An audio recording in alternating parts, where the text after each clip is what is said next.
أعوذ بالله من الشيطان الرجيم. بسم الله الرحمن الرحيم. ربنا لا تؤاخذنا إن نسينا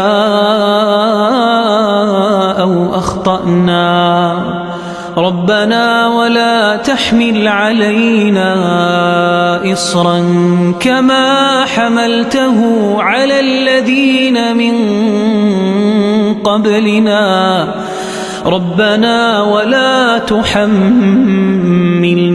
ما لا طاقة لنا به واعف عنا واغفر لنا وارحمنا